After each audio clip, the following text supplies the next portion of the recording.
Hello, and welcome to another episode of Adamo Baseball, where I'm your host, Adamo. And so, right off the top, I want to do a couple of updates around the league. Mostly just a couple of things that's happened in the past week. So, apparently there's a new update regarding the Mets sex scandal. So what I read, basically, more people knew about it and didn't report. I do not have details on that, but that's per ESPN. So really, that's about all there really is to say there. I really don't want to touch that, not like a demonetization possibility or anything like that. I just don't really want to go there. Whereas on the better note, so this past week there were not one, but two, count them, two almost perfect games that were both no-hitters.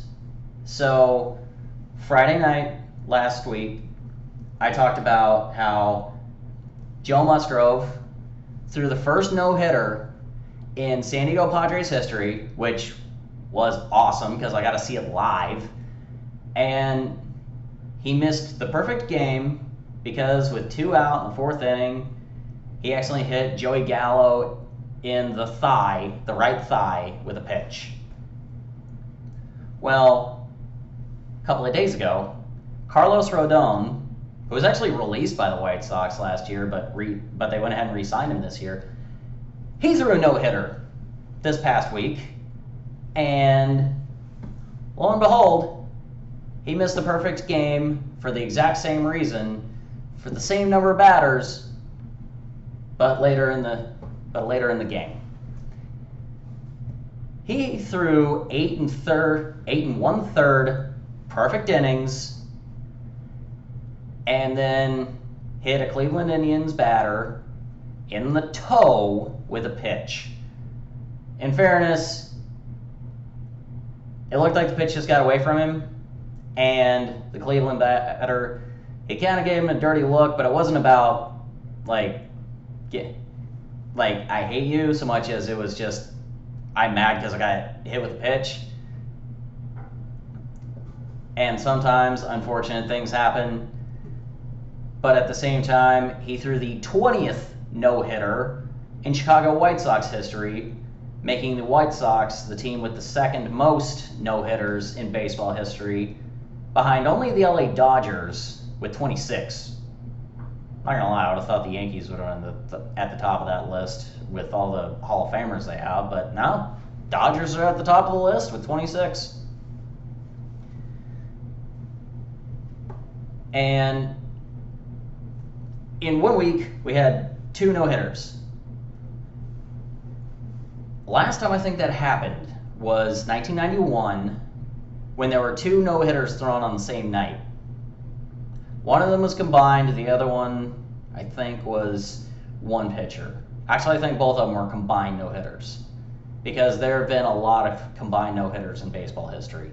And I think that both of them in 1991 were both combined no-hitters. Well, this is the first time since then, if I'm not mistaken, that there have been 2 no-hitters thrown in the same week. One of them, first time in franchise history. The other one, the 20th time.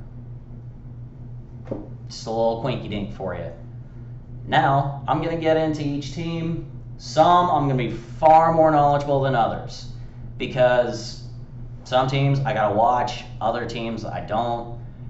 Because I got MLB TV, I can't, I have a blackout market. I can't watch the Orioles or the Nationals play because they're not included in the package, and I don't have Mid-Atlantic Sports Network, which is the station that broadcasts those teams. I have Hulu, and they don't have that station on there. It is what it is. So, and then other teams I just don't get to watch a lot, mostly because of the time of day that I'm awake. Which is part of why I do this on Fridays, because Fridays I'm not limited in that regard. So, now that I've done making excuses, let's get into it. Starting as always with the American League East. First place, the Boston Red Sox, 9-4. Talk about a rebound. They've easily made the most noise in the past week in baseball because they were swept by the Orioles in the first weekend of the series, and it was a home series, and then they won 9 straight. They're the first team in history to lose 3+ games and then go on a 9-game win streak. The prior record was the Seattle Mariners. I think it was also in 91. They lost 6 in a row to start the season and then won the next 8. That was the record before. Now the Red Sox just set another record, and they took their first loss in almost 2 weeks yesterday. Yesterday being Thursday, April 15th. I am recording this day of release. So, yeah, it was a 4-3 game too. They tied up the game at 3 runs apiece in the 8th. Twins took back the lead and held it. But they went into Minnesota and took 3 out of 4, which is always good if you're not Minnesota or any team that's losing a 4-game set. Second place, okay, so like 2 days ago, 4 teams are tied for second place in the American League East. The Red Sox are the only team that didn't have that record at 5-6. So, just want to emphasize the fact. So, this past week has really been a balancing act for Major League Baseball. So, the next 4 teams really are an example of that. Second place, sole place for second, as of right now, is the Toronto Blue Jays. They did lose yesterday to the Kansas City Royals, but they kind of bounced back. They were kind of in a limbo, and they're kind of in a limbo right now because outside of Ryu, they really don't have a second pitcher that's really just taken hold. And then their offense, while it has good players, they really haven't caught on yet. Yes, Vlad Guerrero Jr. has been doing Vlad Guerrero Jr. things. But outside of that, Bo Bichette really hasn't caught on yet. He has made some really good plays with the glove. That is true. He has made those plays, as has Kevin Biggio. But their offense really hasn't kicked off yet. In third place, New York Yankees, 5-7. I'm looking down because on my tablet I've got the standings right here, so I have it up to date. The Yankees actually have a starting pitching problem,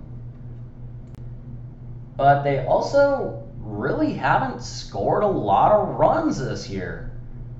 Now, Garrett Cole has been pitching as Garrett Cole does. However, they haven't had another starter really step up to the mound, as you will, and it really is starting to catch up with them. And then they've only scored 48 runs. I mean, they're 12 games into the season. That's 4 runs a game. Now, for the season, you want to average about 4.5. And look, it's only 2 weeks into the season. If you're a Yankees fan, don't panic, okay? I'm not a Yankees fan, but I'm saying this as a Red Sox fan. If you're a Yankees fan, don't panic, okay? Their offense will start clicking. That's just realism. Their issue is their pitching really hasn't started clicking yet, and that's really where their issues lie. In fourth place, we got a tie. We got the Baltimore Orioles and the Tampa Bay Rays.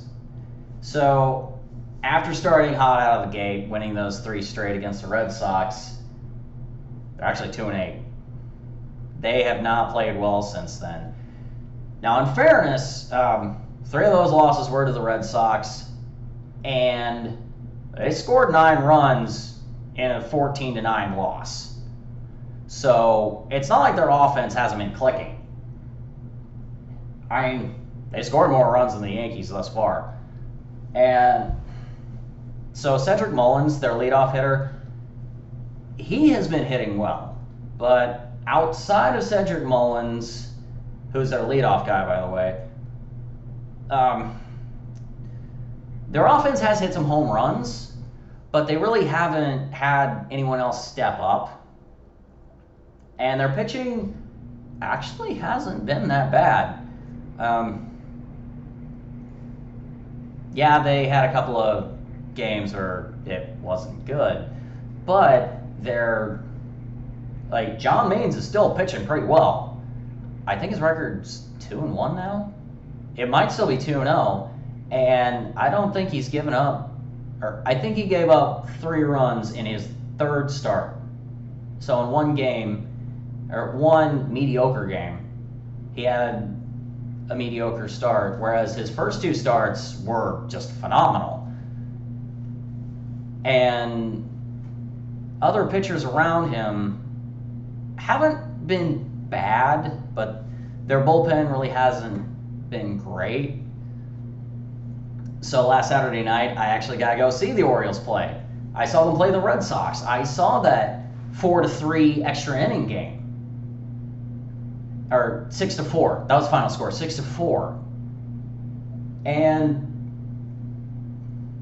yeah, Baltimore was in the game the whole time. Outside of each team scoring 2 runs in the first inning, it was a great game. I mean, there were both teams scored 2 runs, and then it was 3-2 after 6, I think, and the Orioles were leading.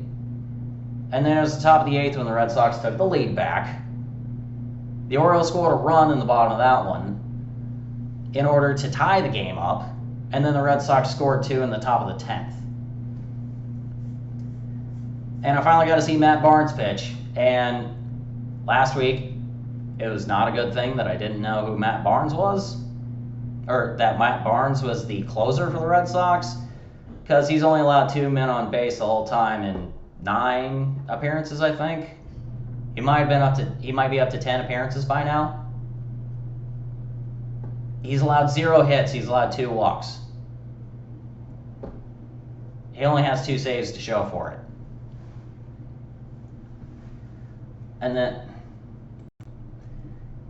And since then, the Orioles have won 1 game. They lost 2 out of 3 to the Mariners. In their 2 losses, they were 1-run games, and it was a doubleheader that they lost. No, they lost 3 out of 4. But yesterday they played a doubleheader. They lost the first game 4-3, and they lost the second game 2-1. Bruce Zimmerman, who was pitching yesterday in Game 2, he was also pitching on Saturday night. He actually pitched pretty well. His record and his ERA do not reflect how well he has pitched. The 2 runs he gave up were both solo home runs, so it was 2 bad pitches. Granted, his pitch count was pretty high after 5 innings, but at the same time, if you give up 2 runs over 5 innings and lose, it's not your fault. You just weren't getting run support. And that really was it. And Franchi Cordero had the home run for the 1 run. So that's how it's really going for the Orioles. The Rays, on the other hand, I mentioned why I thought that the Rays were going to take a massive step back in my season preview. Well, I know it's only 2 weeks into the season, but it's really starting to show. Their offense has been mediocre up to this point because, frankly, they really haven't hit that well. Or last couple of years, they really haven't had that many or that great offense. Outside of Randy Rosarina and Austin Meadows finally caught fire this past week. they really haven't had much of an offense, and their pitching staff is not holding up right now. Through 13 games, they've given up 74 runs. So yeah, it's really not good. So to wrap up the American League East, Red Sox, Blue Jays, Yankees, Orioles, Rays. The Red Sox have the #1 scoring offense in the American League, #2 by definition in all of baseball. Second to the Reds, and that's only because the Reds played one fewer game, or played one less game. But they both have 75 runs scored, as do the LA Dodgers. I'll get to that on down the road. Then the AL Central. Okay. This division is completely turned upside down. Like that. It's completely off the charts insane. Because it just does not make sense. Kansas City is leading that division right now. Mostly with offense. You wouldn't know it from their run differential. Okay, so throw that out. Their offense has done pretty well. Salvador Perez, their catcher, has been playing like an all-star, which, when he plays like an all-star, he is an all-star. He actually can be a superstar catcher, and he's been playing that way. And their pitching actually hasn't been bad. If I was criticizing them for stuff going into the season, it was pitching, but really it's not that bad right now. Second place, the Cleveland Indians. And it's exactly as you would expect. Their record is 7-5, which actually I expect them to play about that level, maybe a little worse going forward. I think that they're going to keep playing somewhere close to 500 ball. As far as pitching goes, they've only given up 36 runs in 12 games. Off the top of my head, that's 3 runs a game. Yeah. That's not just their starting pitching, that's their entire pitching staff is giving up 3 runs a game. Bear in mind, everybody has errors. So not all those errors, or not all those runs are going to count against the pitching staff. It just doesn't work like that. So really, their pitching staff has been the best pitching staff in baseball. As expected. Zach Plesac, Shane Bieber, those guys, yeah, Shane Bieber had a bad opening day. He's rebounded, as one would expect. And outside of Jose Ramirez, their offense is still kind of peaked. I mean, Ahmed. I'm blanking on the other guy's name, but there was a player that the Indians signed to try to make up some of that lost offense from trading away Francisco Lindor. But yeah, their offense really has been, or their lack thereof, has been their story. In third place, the Minnesota Twins at 6-7. Don't expect that to hold up. Okay? They're better than that. Their record is that bad right now because they lost 3 out of 4 against the Red Sox. You remove that series, and they're 3-4. And they're better than that too, okay? Jose Barrios had a bad 5th inning. Or bad 5th inning against the Red Sox. Other than that, he's been pitching up to standard this year. And their offense has been their offense. Through 13 games, they've scored 64. That's actually accurate to how good they are. So don't expect that 6-7 record to remain that 6-7 record. In fourth place, there's 3 teams tied for third. My bad. Next team, the Chicago White Sox. They're not going to be 6-7 like playing that level of ball going forward. I want to make that perfectly clear. They're one game under 500. They've scored 65 runs. They've given up 49. That's why you can't rely on run differential, because their run differential says that they're playing like a team that's got the Red Sox record right now. So, no. Not to mention the fact that they just had another no-hitter from a guy that people were not exactly too high on a couple of weeks ago, and who actually should be pretty good going forward. So, yeah. And then, also tied for third place, the Detroit Tigers. So I was reading an article. Casey Mize is kind of an interesting case study. He's one of those younger guys I see being able to be better going forward. I haven't really heard a lot about Akil Baddoo like I did a week ago, or Yervin Mercedes for the White Sox. I really haven't heard much about those guys this past week. They're going to have good weeks again.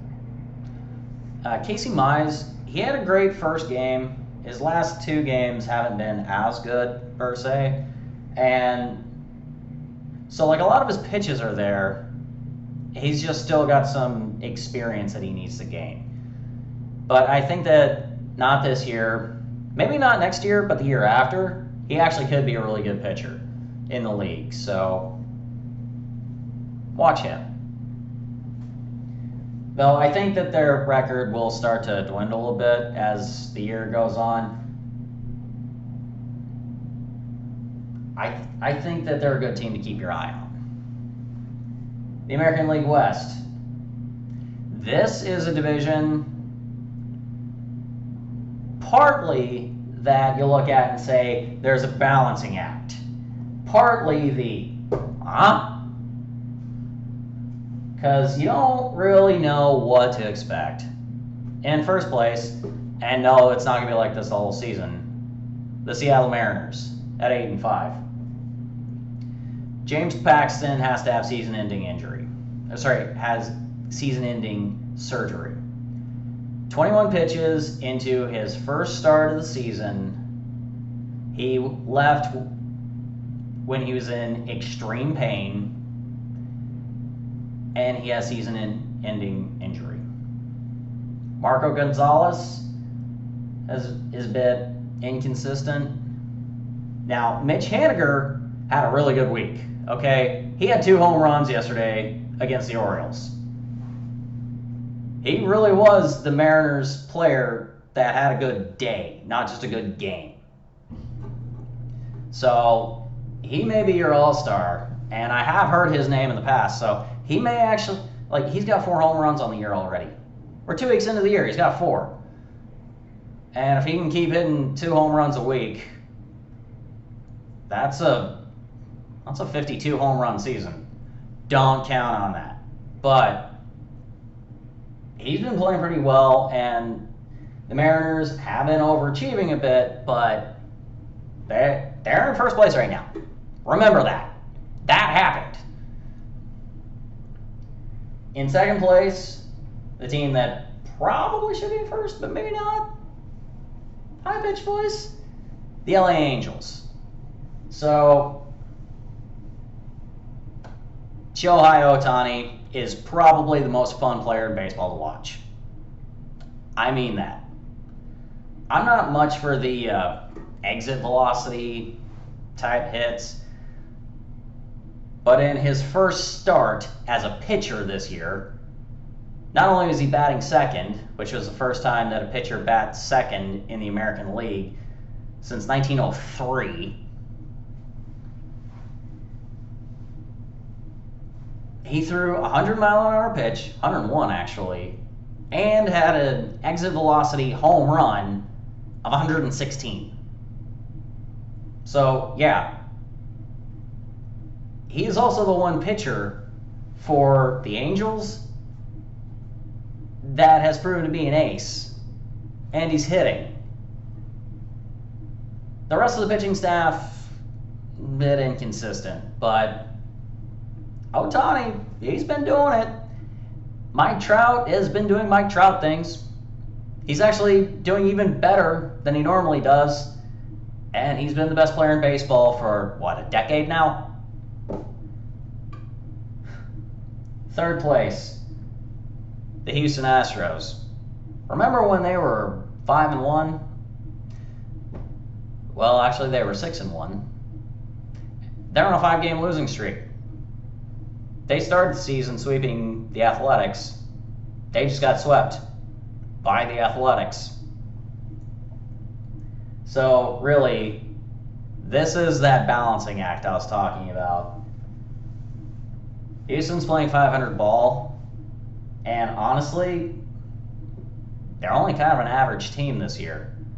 I know they got Greinke, they got Altuve, they got Carlos Correa still, but bear in mind, a lot of the team that won that World Series in 2017, however you look at it, a lot of that team is gone.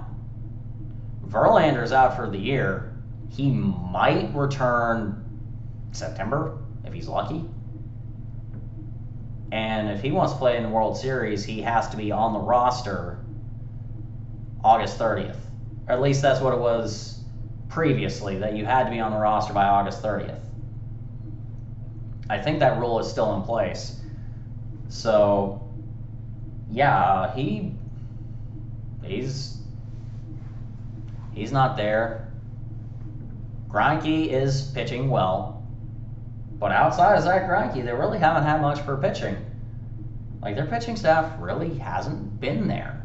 I mean, Urquidy has been doing okay. Or he's been doing well. But balancing act. Then tied for fourth place, again, balancing act. The Oakland Athletics. They started season 1-7, correct? 2-7. They started season 2-7. They were 1-6. They're 6-7 now. They won 5 straight, to include sweeping the Astros. And frankly, I expect them to play a little bit better. I still think that they're probably going to finish second or third in the division, but they're getting closer to where they should be. And, of course, tied with them are the Texas Rangers, who got no hit by Joe Musgrove and probably should have had a perfect game pitched against them.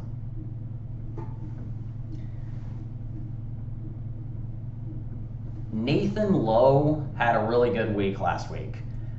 I missed that when I was doing my breakdown last week. But, yeah, that's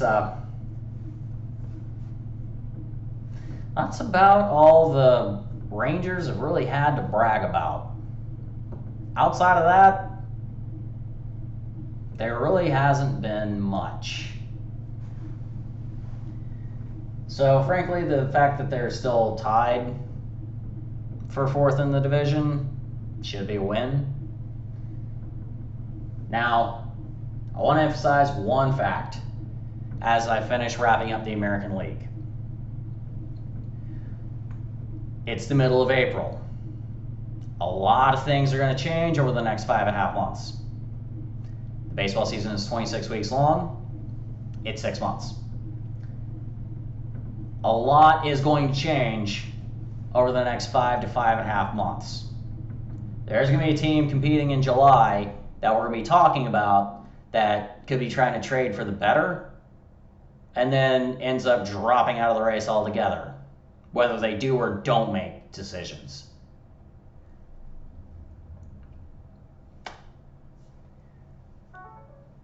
I am still super happy to see what I've seen thus far, but this could all just be one big aberration. The Red Sox 9-game win streak could be an aberration. I hope it's not. I'm a Red Sox fan, but it could be. I'm realistic.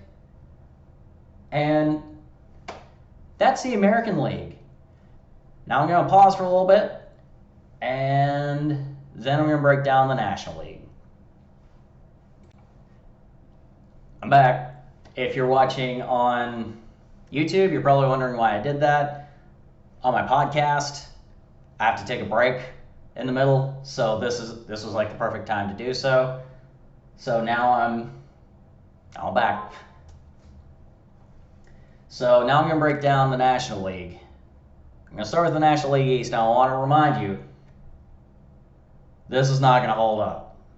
This division is going to look very, very different 4 months from now, let alone 5. So in first place, the New York Mets at 5-3. So they missed their first series of the season because of the Nationals not being able to play yet due to an outbreak that they had. And that's fine. That happens. So you look at what they've done thus far. There's really not a lot you can say. Like, they started very poorly against the Phillies.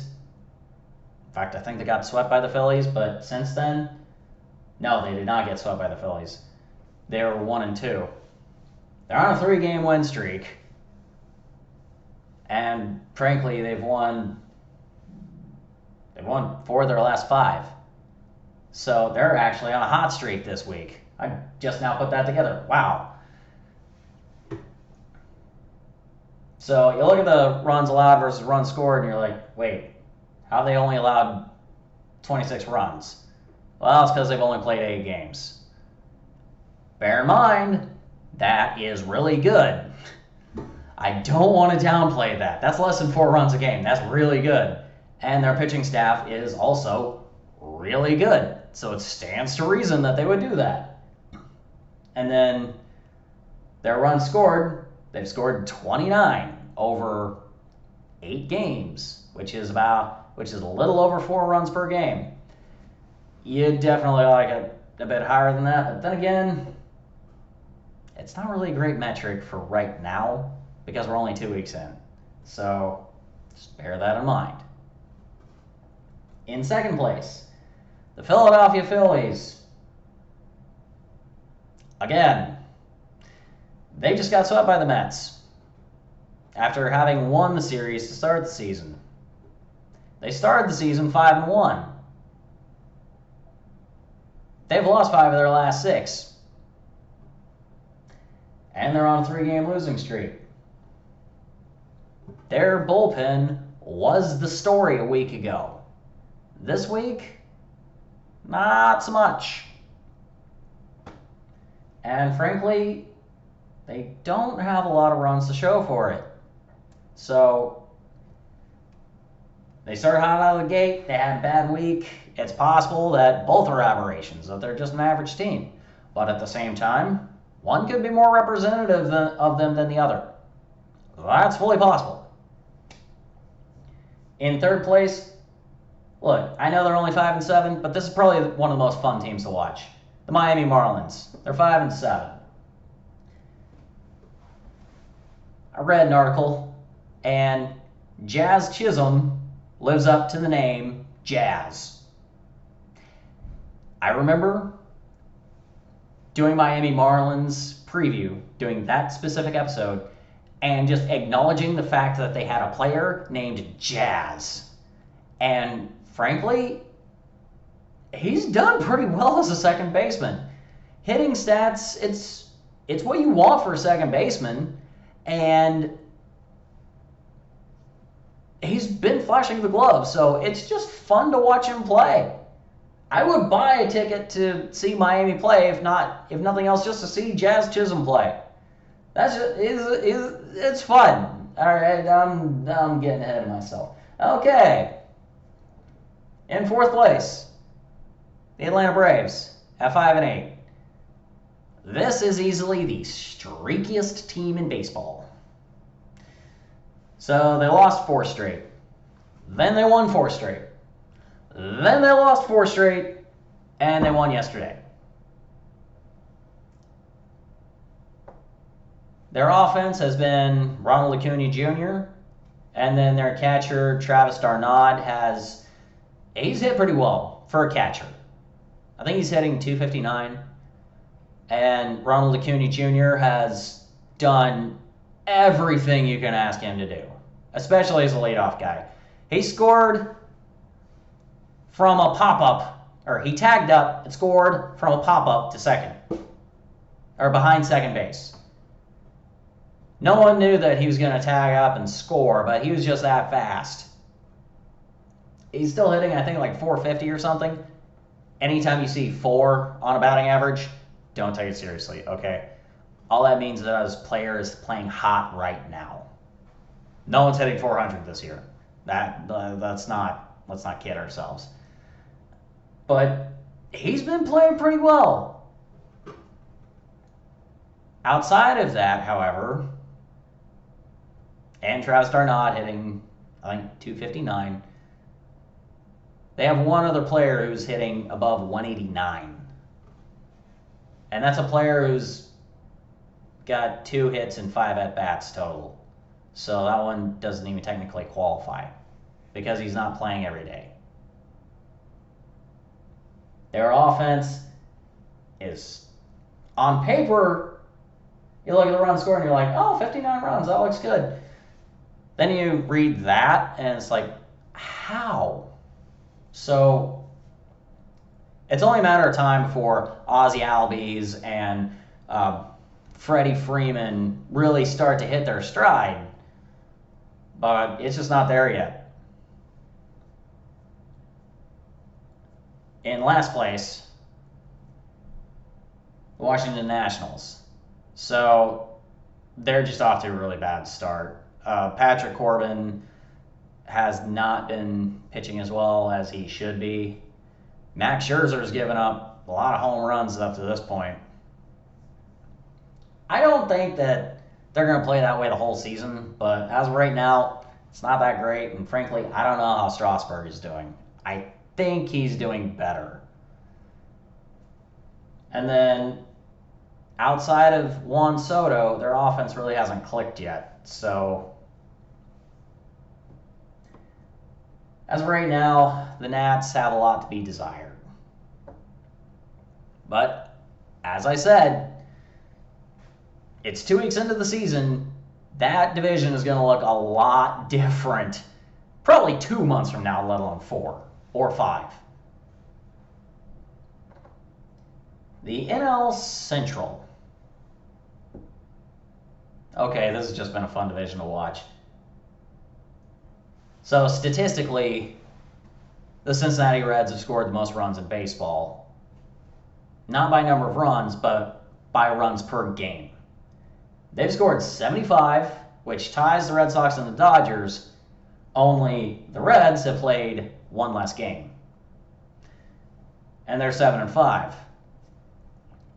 They went into San Francisco for this past series. They didn't play well. Honestly, the Giants pitching shut them down. I think the Giants took 3 out of 4. And the Reds' offense was not there. So, they started offensively hot out of the gate. But it's starting to come back down to earth. And so their pitching has improved, but it's still got a ways to go. And I think Luis Castillo actually is pitching better than he has been. So there's that.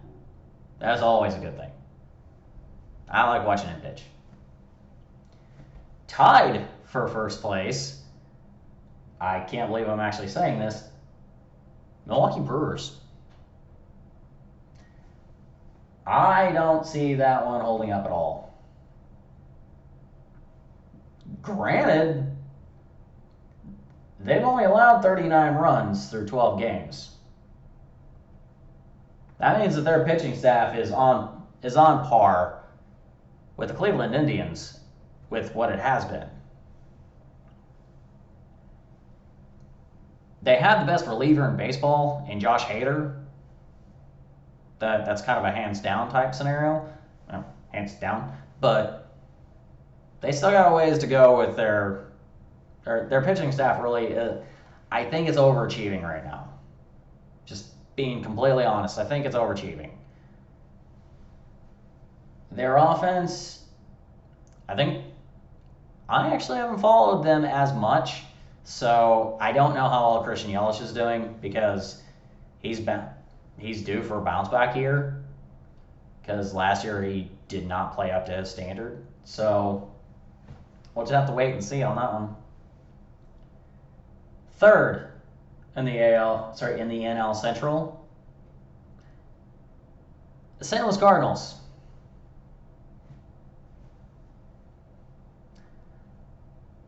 I don't know what to make of St. Louis. I think they split the series with the Nats. Actually, I think they lost the series to the Nationals, if I'm not mistaken. And they're 6-6, but honestly, I don't know what to make of it. Their pitching staff has not been good. They scored more runs than I thought they would up to this point, but again, they're only 12 games in. Honestly, I don't know what to make of them. I really don't. Fourth place, I'm just moving on. Fourth place, the Chicago Cubs, 5-7.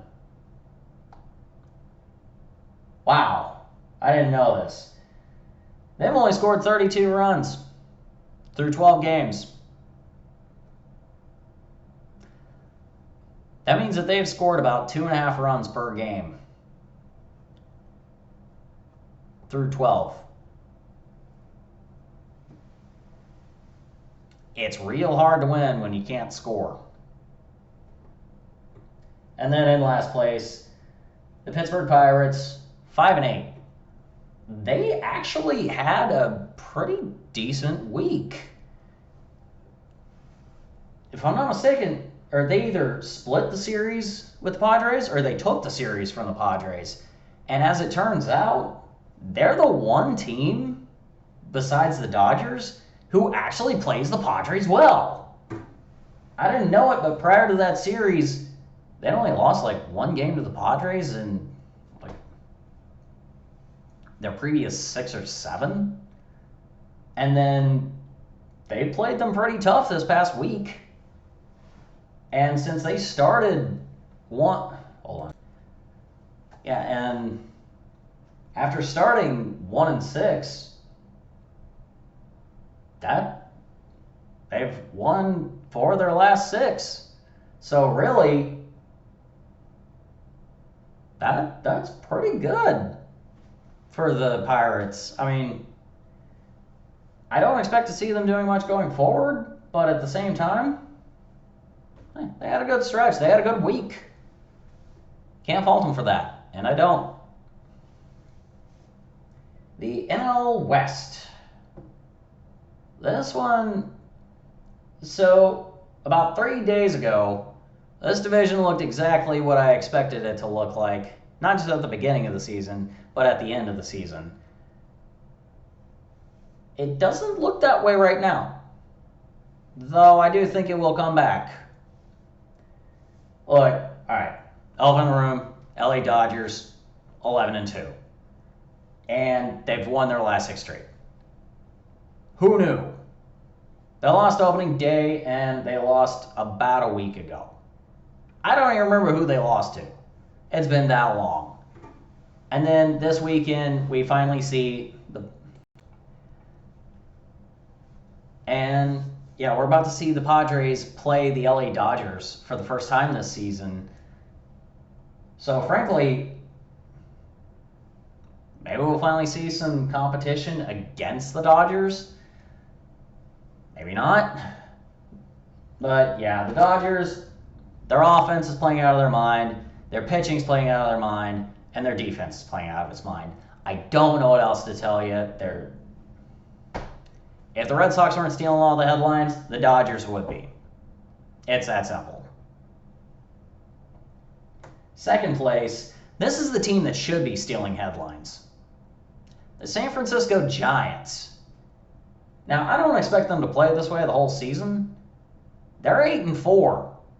They threw 2 shutouts this past week as a team. And they probably should have thrown 3. They gave up a run to the Rockies in the top of the 9th in a game that they shouldn't have even done that. But yeah, their pitching staff has been really good. I mean, really good this past week. They've won 7 of their last 3. And you watch them play, it makes sense. I mean, Buster Posey's playing the way he should. Mike Yastrzemski's been playing the way he should. Their pitching staff is pitching as well as it should be. Evan Longoria has been pitching as well as he should be. Or hitting as well as he should be. Pitching. Their stars are playing real well right now. I don't expect it to hold up the whole year. But they had a really good week. They should be getting more attention right now. It's not going to hold up, but they had a really good week. In 3rd place, San Diego Padres. So, important caveat. Tatis was on the 10-day IL because he had a non-surgery shoulder injury when he was swinging the bat. He's supposed to come back tonight, April 16th. This is supposed to be his first game back, so the fact that they've won 6 of their past 10 is actually a good thing. The fact that their record is still 9-5 is a good thing. If he comes back tonight, then that'll add another star to the Padres to be able to play against the Dodgers tonight. Chris Paddock got his first win of the season yesterday, so all of their pitching stars are pitching like stars, and it's not just Tatis Jr. Their whole offense has been contributing. Manny Machado has been hitting very well. The guy who's filled in for Tatis, Kim, he actually filled in pretty well. He doesn't hit the ball as well as Tatis does, but he has played a pretty good shortstop. In fact, a lot of his plays at shortstop is what allowed Musgrove to throw that no-hitter. And while Hosmer has cooled down a bit, he's still hitting pretty well. So, yeah, keep looking out for the Padres. 4th is exactly who you would expect. The Arizona Diamondbacks. Like, they're just not good.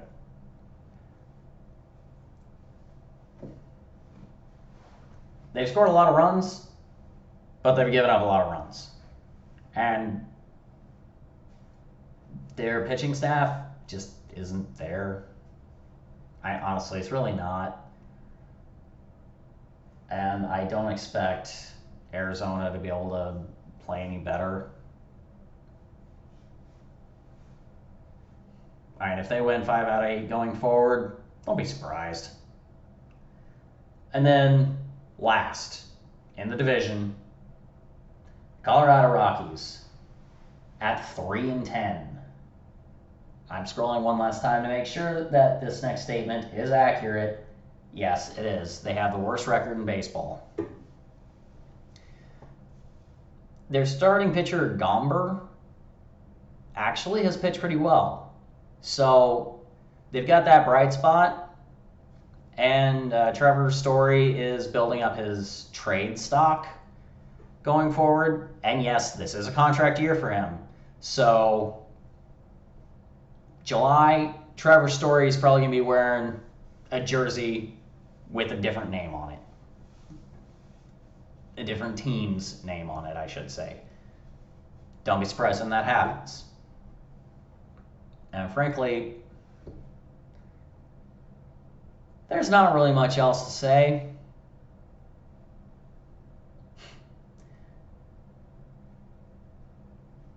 It's the only division that really makes sense. out of all 6. And that is my breakdown for this past week in Major League Baseball. And I want to know your thoughts. Please let me know your thoughts.